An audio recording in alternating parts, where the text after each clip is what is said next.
has announced that elections are too expensive.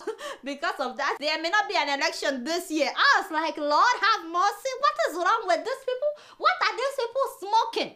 Congo was supposed to have an election last year, November. Remember, the man postponed it to this year, and now he's telling us that elections are too expensive. Father, I said, Lord, you know, my people in Congo, this is what we call one chance in Nigeria. I don't think this one will live willingly. I don't think he will live willingly. You may have to kick him out. Me, I'm just saying my own. And speaking of Congo, 25 Hutus were massacred last week by militiamen from the Nande ethnic group in Eastern Democratic Republic of Congo. Keep in mind that Eastern Congo is bordering Rwanda. Hutus were the people that came from Rwanda during the genocide. Many of them have been living in Congo since that time, and Eastern Congo is also where the bulk of the natural resources are located. Not only that, a video surfaced last week where soldiers, military men in uniform, were seen shooting at unarmed civilians in the Kasai Central Province. I mean, it's a graphic video, I can't really show it, but it's been circulating online.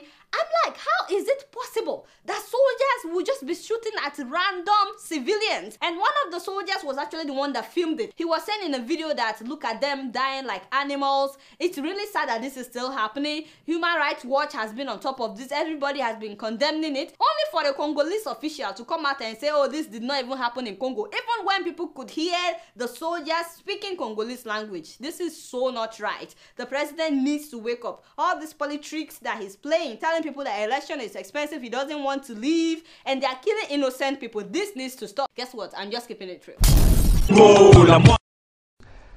J'insiste et je persiste, c'est vraiment difficile de croire que le Rwanda n'est pas impliqué dans cette rébellion. Beaucoup d'officiers qui constituent le CNDP et ceux qui sont dans cette rébellion ont travaillé dans votre propre armée RPF, sous votre commandement personnel. En êtes-vous vraiment conscient? Laissez-moi vous corriger. Ce ne sont pas seulement ceux qui combattent dans le CNDP, ou dans la soi-disant rébellion appelée M23, qui ont été associés au Rwanda ou à l'armée rwandaise. Même ceux qui sont dans le gouvernement aujourd'hui ont fait partie de cela. Il n'y a personne dans le gouvernement congolais, en commençant exactement par sa tête, qui n'ait pas d'association avec nous.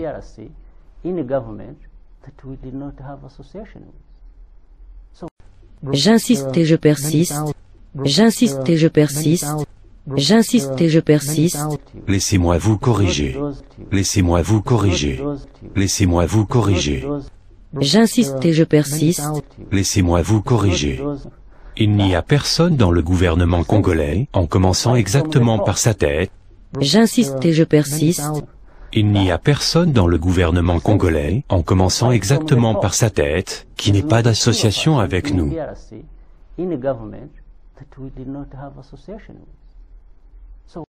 J'insiste et je persiste. Il n'y a personne dans le gouvernement congolais, en commençant exactement par sa tête, qui n'ait pas d'association avec nous.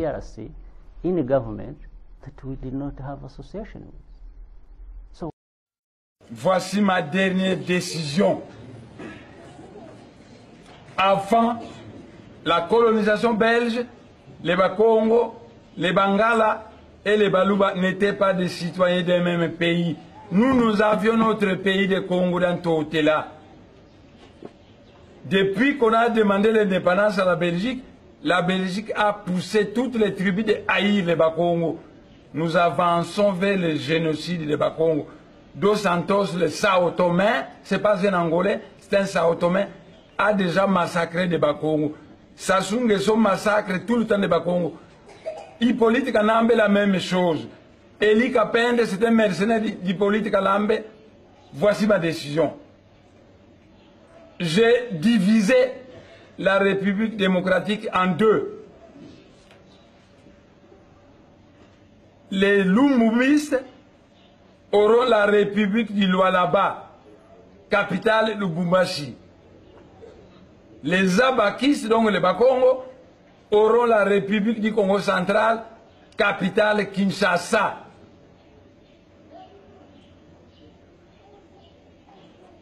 J'ai divisé la République démocratique du Congo en deux. Le Lualaba, pour tous les Lumumbistes, et pour les abakistes, la République du Congo central. J'ai demandé à l'Amérique, la France et la Belgique de venir retirer leur Hippolyte Kanambe. Jusqu'à présent, ils n'ont pas fait. Je demande au peuple congolais de le chasser. Mais puisque vous n'avez pas protesté, quand on ne m'a pas mis dans le gouvernement, je vous connais, vous les Balouba, les Bangala et les Baswahili. Mais Natiki Bino tranquille, vous êtes des Bantous. Vous irez seulement à Lubumbashi mettre votre capitale de Lubumbashi là-bas. Parce que Kinshasa sera la capitale du Congo central. Je vais ramener le Congo central de Matadi à Kinshasa. Celui qui bougera, il va suivre Tshisekedi au monde de mort. Je le jure. Sanakumara, Osiris, Fumukimangu, Maître Jésus, Ramakrishna. J'ai divisé la République démocratique du Congo en deux. La République du Lualaba pour les Lumumbis, capitale Lubumbashi. Et la République du Congo central pour les Zabakistes, capitale Kinshasa. Vous me connaissez. Je suis un ancêtre divinisé comme vous. Vous me connaissez. C'est tout. D'ici 2 semaines, ceux qui vont résister, je vais frapper. Je vous préviens, je vais frapper. D'ici 2 semaines et demie. Je leur donne 2 semaines et demie. Benda qui vient de Kwaou. Après 2 semaines et demie, je n'entendrai plus rien. J'ordonnerai au chérubin de frapper. C'est tout. Mais j'ai demandé à la Belgique, à la France et aux États-Unis de venir retirer leur Hippolyte Kanambe. Quant à vous, peuple congolais, je sais que vous êtes froid. Mon Congo, vous êtes malheureux, vous les Congolais. Vous qui vous dites Congolais, vous êtes malheureux. Mais nos ancêtres nous ont laissé une terre. Vous allez rentrer sur la terre de vos ancêtres, faire ce que vous voulez, et nous, les Bakongo, nous allons faire ce que nous voulons. Voilà. Vous allez chanter la dernière chanson. Allez. Kolala kolamukeza petitité. Sorry, Soki, son et autres m'a bien été, mais je crois que les émissions sont dans la salle Tongo.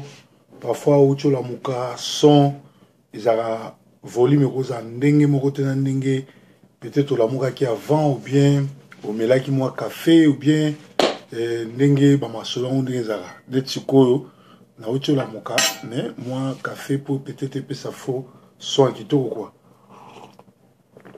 Talara aux na katia Sentinelle TV kolala kolamuka eza habitude. Chaque tongolais toyaka liboso na ndako na bino na ba TV na bino na ba social media na bino, c'est-à-dire télévision, internet ou arrive à place yolanda biso. Tous en mission kaka moko ya réveiller congolais aeba ko prendre en charge makambozo de mboka à se prendre en charge pour aeba ndenge ni ya ko libérer Congo. Na kati ya masolo oyo tozana ba vrai, tozana ba mvouté, tozana ba ndoki, pe tozana bato ba maele mukuse. Par exemple, mukolo oyo ne monanseme akimi na prison ou ba bimise na prison to ba kimise na prison na sala ki émission ya koyebisa bino keza scénario. Mais mingi déjà sans baza sans esprit bata petit esprit baza na révélation te on est comme pasteur comme bishop comme ancien sans révélation biyamba yamba yoki kalika mupa koti na studio bazo sala ba vidéo pour na ba view bazo sala ba vidéo pour na célébrité mais ba na message te ya on a opesa bino conseil bolanda ka n'importe quelle vidéo te même nga mukolo na ko mo raconter bino ba boba ou ba salade bolanda nga souté. Tant aux koya na chaîne ya télévision ou bien na chaîne ya YouTube, aux spectent kozwa information ou ya mboka ou kozwa message moka kitoko ya évangélisation, tout kozwa information to kozwa conseil parce que tout ça na mboka poto mboka bana baboti bazarate. Mais on a ba konsusu azani information ta tangika moi morceau journal aya salele en vidéo bino pe botali bobetele maboko. Or nangonga oyo il faut to lakisa misala nini ba Rwandais bazo sala, misala nini ba Congolais bazo sala na mabe na malamu. Na oyo sabino ke ebele si ba sombi bango mais bozo continuer ko supporter bango. Tout simplement parce que vous avez un esprit moqué, vous avez un entendement spirituel. Moi, découvrir que nan naza vrai, nan naza faux, exact. Alors, tout le monde qui était, batobele babenga babina expliquer bango vidéo à mon ensemi. Ne mon ensemi a kimi na prison te. Ne mon ensemi si kolonde a commis na danger pour bolandi vidéo avant ngana loba boyo ki azoloba. Parce que zaki plan na bango basala ki te ne mwana nseme a lobake asali sécession a longola ba Congo na kati ya Congo pour etia lokola trouble ali pour côté à ba Congo bato ba s'enregistrer te tala ba déclaration sadique o azana ngwa ko lobake akokabola Congo ba Congo za capitale Kinshasa ba omsu batikali ba luba banini bokende Katanga au moins ça ba discours moko azo rassembler te ça ba discours mo tribal pe haineux ba fouti combien pour a jouer rôle à boy ndeko nanga tozo condamner ka ba Rwandais mais ba Rwandais ba ko sala le côté soki ba ndeko na bino ba Congolais ba aider bango te bomoni ba 25 kanku auti na Amérique na Canada a boaki nationalité canadienne nae pour que nous comme tueur que nous comme criminel ndenge moko bato belé bazu bambongo ebele ba bi ba politicien mais bazo sala ba sale besoin au lieu ba Rwandais ba salango bango ba sala likolo à 20 000 50 000 30 000 dollars ya wana bino oyo bozana Congo bo supportaka bato ba sala misala malamu tant on a ça bino supporter ça opesa ba mbongo te mais ali ko bonde la pona bango ko pesa bango ba conseil ko supporter bango soki bazo sala ba meeting bo kende sur place eza malamu parce que mingi bozo mona bazo ya au moins to na fête bata mabandi tellement fête zo umela bato bakata ba kovoa lukuta et komi ko bima donc ne mona nseme ba kosana ki ba préparer ki na kabila ki ba kosa lokola ba bimisie lokola akimi après akor banda rébellion na ba Congo asali sécession parce que plan nini Kabila ya nango Kabila za congolais te c'est un gars qui est arrivé au Congo sans papier sans passeport c'est un immigré qui arrive au Congo c'est un clandestin immigré qui arrive au Congo on a commenté à yebiangote sans papier sans passeport na valise ya Afdel o musée Kabila memaki vision mission na bango zaini ba balkaniser Congo na banda kuna bino boza déjà na ba vidéo ya République ce qui a Kivu ce qui a nini bomona yango déjà et ça le kutate ça ba plan na bango mais tozo la bango ke ba plan na bango conçu moko na kombo na Yesu ezoko ya pe moko na moko parce que Congo restera un et indivisible mutu moko au kabola Congo azate po Congo zamboka ya Nzambe ne monanse se permet à kolobake na tango Léopold D Congo bangala na ba Congo bazaki mboka moko c'est grave ba foutier combien et de surcroît il y a des Congolais qui sont fiers il y a au supporter il y a au kumisaye il y a au yembela mais il y a même de soi-disant pasteurs bazo kumisa ne monanse oh ne monanse mais qu'est-ce qu'il fait azo jouer G à Kabila ko aider l'air a sali discours wana azo ki mbongo déjà pour ça la discours wana et ça arrive à plan tout à la cabine ko frapper ti lelo a frappaté à la cabine ke ba ange ba archange ba okita ti lelo yemoko à la cabine ka sambela de gege atangi ba kombo ba démon ba kombo ba nani tout atangi aw pourquoi ba tona ba ko bimse na prison te et bo moni bien ba ko zoye na moto ba kenae sikoyo azan danger pour ba yebise ke soki andimi ko sala rébellion te bakoboma e bakundi e siko bakokosa na ba Congolais ke ne monanse mais azaki esprit autaki likolo ba démon ba eko zoya zongi et comme bino boza ba aventurier bondi magabindi manima ngwanda lelo aza pasteur na landi vidéo na auto sala a déclaré makamba bien alobi makamba bien na ba jeune Afrique mais loko tozala ngana zakane d'accord te et ali ke asuki kaka na ko dénoncer mais abandana nos résistances té zomona ko dénoncer c'est bon makamuto lobi ya Kabila eza bien mais loko ezo senga ba congolais balingi ezali ko benga na Kabila et ne monanse mesikoyo ba yebisi soki akei ko banda rébellion té ba oboma e ndenga zana bokene na ndako ya Ruberwa azana caché parce que Ruberwa ti le azana basoda en réalité vrai président Congo oya chapeautaka tout oya ministre de la défense ya Congo eza Ruberwa d'ailleurs bolandi bino moko alobi ete bokanisaki keza facile ko sala soulèvement populaire pona ni bokoki yango te c'est-à-dire pourquoi zo babongo parce que y a parmi occupants ya qui a lokola étudiant rwandais batutu ba yebiye na Lubumbashi mais lelo to kamwa koma congolais ya koma pe na village na Congo na makila ba congolais oyo ezo sala maiza makambo esala maki na apocalypse balobi ba sang ya ba innocent ba sang ba saint makila na bango ezo senga vengeance makila ba santo ezo senga vengeance yango bomoni ba plan surtout à Kabila moko na moko komo kwa na mai pe asalere munene akei ko bumisa banani agent ya ONI oyo moko azaki américain moko aza suédoise erreur munene asali yango wana goutte etondisi mai na vase ya Kabila yango wana aboma ake oboma bato babomaka te tala ndenge basambwe siko asambwe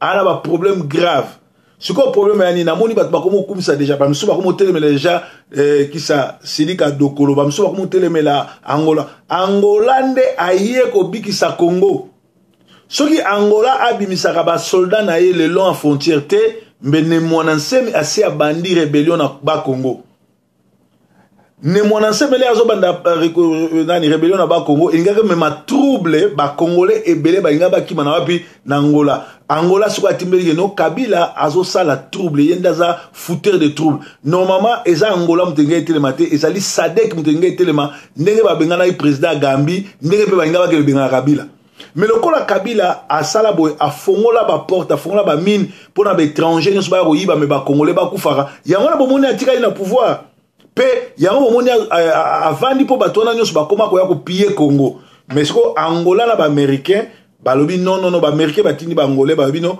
mutoyo alekisi makambo asali ya koteka ba uranium na Irak tout na nani na Iran et silinante akomo bomana ba américain et puis azotinda batune ba finga ba américain et puis asali biloko ko sala wana biliaki bikoki siko Angola nenga vandi wana efebo yeba ki makambo ya Congo eza makambo ba millions eza makambo ba milliards ya ba billiards et ko ça la pe Angola zo tie pression so ba libérer enveloppe to ba libérer grand diamant ba longoli pe ba soldat na bango na nzela parce que ba opposant na bino ba osani opposition à Congo ba lali pongi ba sala so eloko moko te pona nini parce que ba si ba zo ba mbongo na bango ba permettre glissement. Alors Angola eko bikisa biso na nzela ya mwana Dokolo oyo papa na ye azali congolais mwana wana aza congolais amoni ke makambo humiliation Kabila sali biso eleki atelemi akepa ya beau père na ye Eduardo père aza kinoa botama na njili akola na njili daye abeta l'équipe ya Léopard tango ezaka Lyon. Alors amoni ke makambo wana ezokende guerre soki ebandi na Congo déstabilisation ekenti na Luanda déjà bazali envahi na ba congolais babi malam balongola muto azotia trouble muto oyo azosemer la zizanie muto azosemer désolation to longolais comme ça kimi ekokota. Donc lelo oyo tozane sengo parce que Sidika nani Dokolo soki Sidika azoya wana azana bangolais c'est un congolais. Malamu kutu ya ke Soriano ou azali ami ya ba Rwandais ou azosala plan ba Rwandais aya ko diriger biso na mwasa ba Rwandais na ko préférer kutu ndeko na biso angolaise azala wana azala na biso po arotika na jamais koluka ko ya ko sala biso mabe na Congo Brazzaville président Denis Sassou Nguesso azana mwasa congolais ya Kinshasa bien que abundela ka biso te mais aza ser na biso azakuna et loko échauffé bango lisusu ezanini yali ke Donald Trump a outi ko sala réunion moko na ba chef de l'état nyonso Kagame azate Museveni azate Kabila azate pour ba yebi bien que groupe wana misato eza groupe ba criminel ba génocidaire ba rosa la tedo abendel ba mobilili fo batwana ba longwa avant Eduardo a step down parce que Eduardo a se représenter souté a komi mukolo azotika ne pouvoir. Voilà dossier n'engali sinote bolinga bokamwa ne monanse mo bino bobetela maboko alingaka banda rébellion mais alukuta bino mo bolanda discours na ye bomona makambo azoloba ese makambo azoloba za congolais ese un congolais ko raisonner nengwana mais discours na ye ezali a aider ba rwandais ba ya kovanda na Congo Kabila tikala mais nzamba la kate nzamba zaka toujours côté ba congolais makila ba congolais ezo ganga vengeance makila ba congolais ezo ganga vengeance yangwana totele maman moko uchoko melanga lobi proverbe beta setevement conseiller zongate pour ba agent sécurité ba ane ba infiltrer poto ba yena ba poison ba yena nyonso ba ya ba kota na milieu congolais à partir ya musique yangwana musique kutu emeka kozongate parce que tozana tina musique te d'ailleurs ba beta appelle musique a bien te ba comment beta ba buzoba tout tozana ni posa musique wana ni posa musique ya bagege ni posa ni mutu na mutu ayoka banze mona kala na ndako c'est bon d'ailleurs banda musique ya rasusoate miyibe za rasute bana ba mabale kufa rasute bana basi bakota kota so ba mabale pa musicité ba kimi kota na ndako muyibi pe sila ba police ba yebike ki muyibi sila ba congolais ba no yiba so ba magazete pona ba musicien donc biso ba congolais esengeli to telema esengeli to se regrouper to yeba ke libération à Congo ekoki mais po ekoka to tika ba discussion to tika kolanda bato basala ba vidéo o eza éducatif te to tika kolanda bato yo bazana ba vidéo moko ba na position te est-ce que lelo oyo congolais na posa o sala vidéo bato bazo swana non congolais na posa o pesa information ma mboka na ye congolais na posa o yebise ba kombo bato ba trahir mboka congolais na posa o yebise Kabila aza wapi aoke mukoni akufa mukoni congolais na tina ba bêtise te mais lelo mona mutu tata mukolo mama mukolo akoti na kati ya internet azo sa ba message mo ezanga tina ya distraction ya buzoba ya makambo ezanga tina alors ngongango yango peuple congolais to lamuka parce que binomo bomoni plan ya Kabila yalaki a largué ne mon ensemi a bandi sécession to rébellion ba bomi bateau mais il y a lobby qui to organiser l'élection parce que kimia ezate et azo travailler na ba corner nanga bato na nyusto ba vantier et c'est ngana bino boyeba ke ba boshab ba nani ba Vincent Kanku wana nyusto tu bazali bato oyo ba yibi mbongo bazali bato baza involve na kati ba criminaux sociaux na Congo tozo matata mponyo tozo badi banga tozo comment badi banga mukolo a remise et reprise ba 19 voitures 19 jeeps volés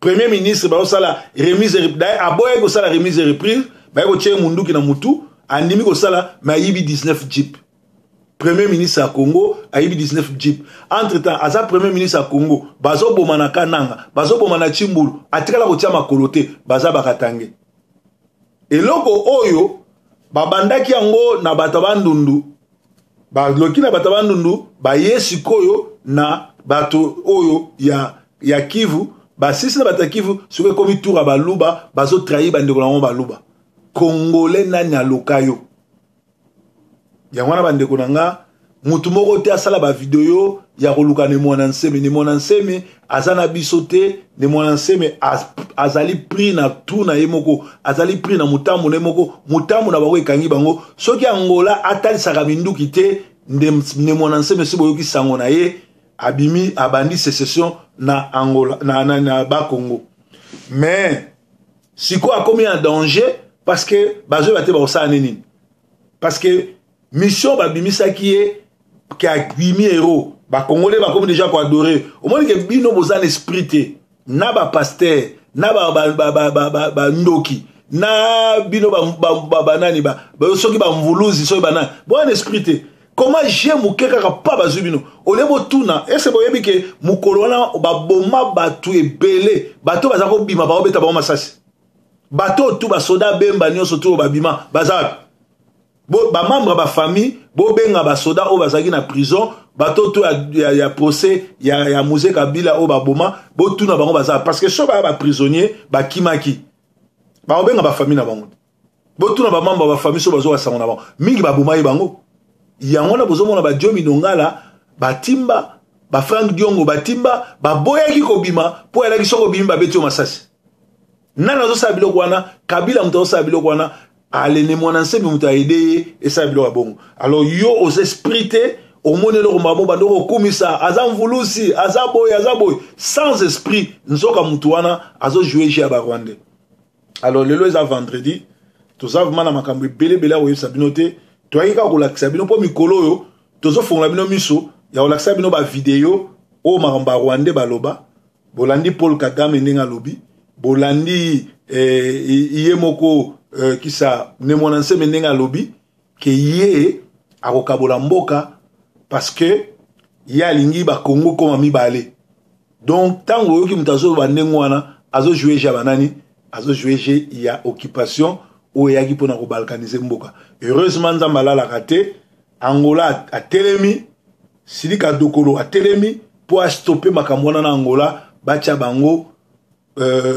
dormir pour ba meka ko ya ko libérer ko sa ba ventirité pe nangonga oyo ba pays ebele ba za benemi na biso mais nzambe azobundela biso alors lelo ezali vendredi tokokuta na source na vendredi lelo na à partir de 22h pour l'intercession miracle nzambe nanga pambola bino bozala vraiment malamu na ville à Manchester toza malamu ba bombe betaki communauté congolaise mobimba ata mutu moko akufite toza en bonne santé na basango ya église bino nyonso tubo kende samedi et pas ya pasteur Rabuni Gabriel na Sheffield séminaire monene zakuna le 27 na le 28 mai bozala ebele kuna ekozala malamu bana Suisse bana Genève bozo beng ebele nakoya en tout cas le 4 je crois nakozala trop voté so na 6 ko voté nazui avion nanga na ye Genève après Genève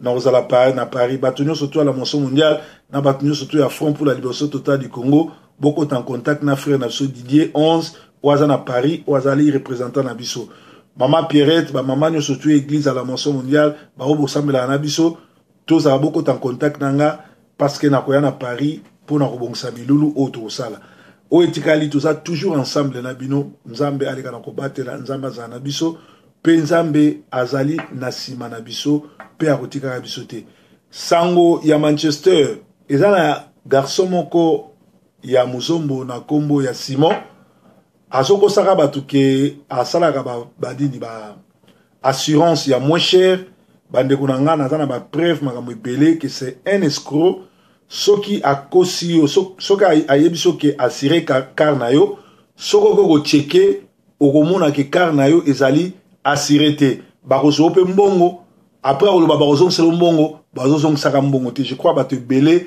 bakwe na motambo wana soko lingi assurance benga Richard Mekano na Manchester to benga Edo Coiffure salon Edo bakopeso assurance kitoko sans que ba yo en tout cas ndeko oya Simon balobi a évoluer ami na milia ya banani ya bazombo biso tozo lukisa ye po tozana bato ebele oye bazu bango ba mbongo oya sali bango ba aventure moto na moto akuta na ngomba na ngomba bakuta na rate moto na moto akuta na soza na Manchester oyebi Simon moko ya muzombo alobi o salelo assurance comme mekate c'est un aventurier c'est un voleur ayibi bato ebele ba mbongo pe apesi bango assurance te ba misusu batambola na ba voiture akosi bango keza assuré bakutanaki na la police boyebi ke na ngongo yo ba criminel baza partout so ba moni zo tambola en voiture sans assurance sans taxe ozo ko exposer vina yo alors beaucoup na mutambo ya Simon Oyote parce que ça un aventurier et akokutana pe akolapa oza malamu donc ezalaki bongo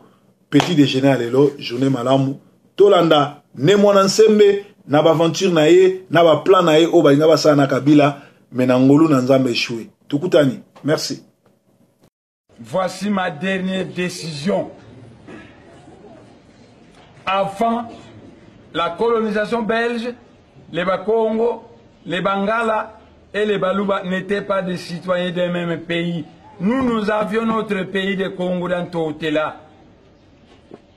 Depuis qu'on a demandé l'indépendance à la Belgique a poussé toutes les tribus de haïr les Bakongo. Nous avançons vers le génocide des Bakongo. Dos Santos, le Sao Tomé, c'est pas un Angolais, c'est un Sao Tomé, a déjà massacré des Bakongo. Sassou Nguesso massacre tout le temps des Bakongo. Hippolyte Kanambe, la même chose. Eli Kapende, c'est un mercenaire d'Hippolyte Kanambe. Voici ma décision. J'ai divisé la République démocratique en deux. Les Lumumbistes auront la République du Lualaba, capitale Lubumbashi. Les Abakistes, donc les Bakongo, auront la République du Congo central, capitale Kinshasa.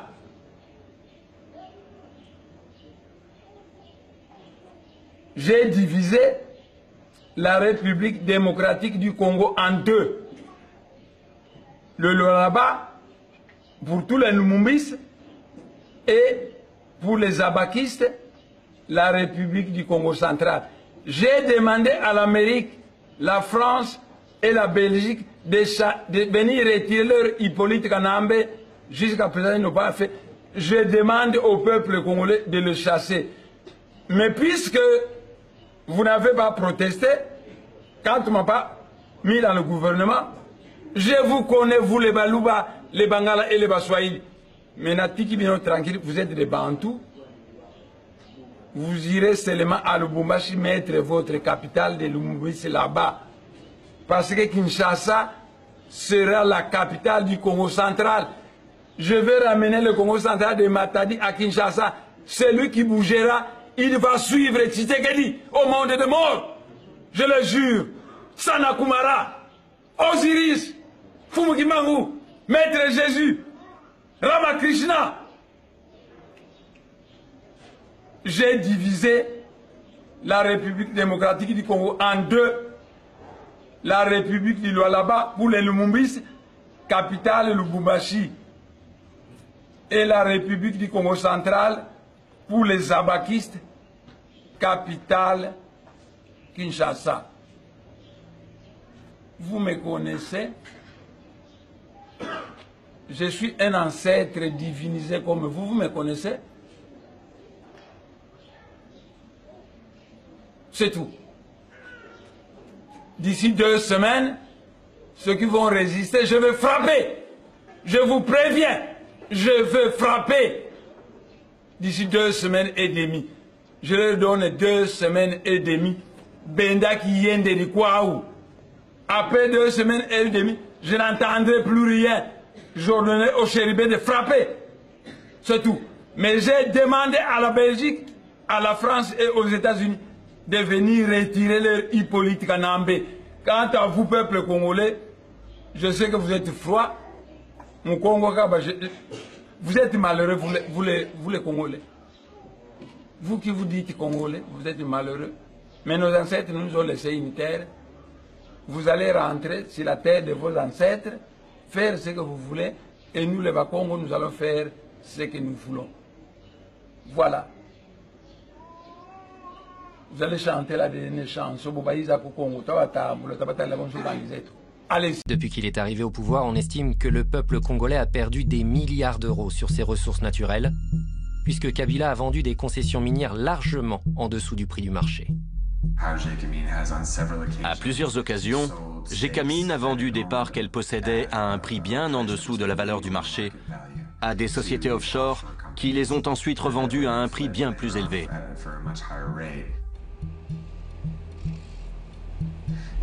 L'un des marchés les plus douteux qu'ait passé Gécamine est celui du projet SMKK sur le cuivre et le cobalt, dont 50% appartient à la société minière kazakh appelée ENRC. Les 50% restants appartiennent à Joseph Kabila. Tout d'un coup, Gécamine ne possédait plus les 50% restants. Ils ont été vendus à la société offshore Emerald Star Enterprises, basée sur les îles Vierges britanniques, pour la somme de 13 millions d'euros. Personne ne savait qui c'était ni d'où il venait. Quelques mois plus tard, ENRC a racheté la Emerald Star Enterprises, les 50% qui appartenaient autrefois à Gécamine, pour la somme de 66 millions d'euros. Ça n'a aucun sens. L'État a perdu plus de 50 millions d'euros. Il est évident que Gécamine savait que sa propriété valait bien plus de 13 millions. Alors, pourquoi est-ce qu'ils n'ont même pas bronché? L'élément commun entre tous ces marchés n'est autre qu'un seul homme. Dan Gertler, un ami du président congolais. C'est lui-même qui se revendique ami du président congolais. Les sociétés comme Glencore et ENRC font toujours appel à Dan Gertler. Tous les marchés passés avec Gertler fonctionnent de la même manière. Une société associée avec Gertler et basée sur les îles Vierges britanniques achète une concession minière à Gécamine pour environ 5% de sa valeur sur le marché. Juste après, la concession est vendue à une grosse société minière, ENRC ou Glencore, à sa véritable valeur. Cela représente une marge de bénéfice de 800%. Ces bénéfices ne reviennent pas à l'État congolais, mais uniquement aux sociétés offshore des îles Vierges britanniques. Comme les lois de ces îles protègent les sociétés, on ne peut pas savoir qui a réellement tiré profit de ces marchés. Peut-on prouver qu'il y a eu de la corruption? Non. Mais il y a une telle différence entre ce que le gouvernement déclare avoir reçu, ce que la société affirme avoir payé au gouvernement, et ce que la société a vraiment payé. On ne connaît pas les montants exacts. Ce n'est pas normal, et pourtant on voit ça depuis toujours. Le chiffre d'affaires annuel de la société ENRC basée à Londres s'élève à plus de 3 milliards d'euros. Celui de Glencore, également basé à Londres, s'élève à plus de 2 milliards d'euros. Dan Gertler fait désormais partie du classement des nouveaux milliardaires de moins de 40 ans. Combien est-ce que le Congo a véritablement perdu? Nous n'avons pas toutes les données. Mais en analysant simplement 5 marchés de ce type qui ont été passés, on estime que le Congo a perdu au moins 1,2 milliard d'euros uniquement sur ces 5 marchés-là.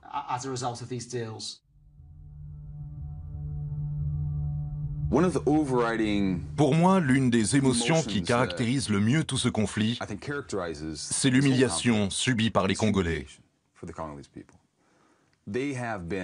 Ils ont été humiliés, bafoués par les étrangers, par leur propre gouvernement, et ils se sentent complètement impuissants. Cela explique grandement l'exaspération totale que ressentent la plupart des Congolais. Ils ont l'impression d'être désarmés et de ne rien pouvoir faire. Je m'adresse à toi, la guerre. Tu n'as aucun ami. Tout le monde est contre toi. Je suis un orphelin à cause de toi. Tu as tué mon père. Tu as tué ma mère. Tu as tué mon frère et ma sœur. Je te déteste. Aujourd'hui, je suis un réfugié à cause de toi. Tu m'as chassé de ma maison. Tu l'as complètement brûlée. On a dû fuir à cause de tous les coups de feu. Ça fait 1 mois et demi qu'on est ici. On meurt tous de faim. Il n'y a aucun espoir ici. J'ai le cœur meurtri. Il n'y a pas de quoi être fier. Mais tu n'as pas gagné. Toute ma famille se bat contre toi. Tout mon village se bat contre toi. Et le monde entier hurle « Non à la guerre! Non à la guerre! Non à la guerre !» Je m'appelle Samuel.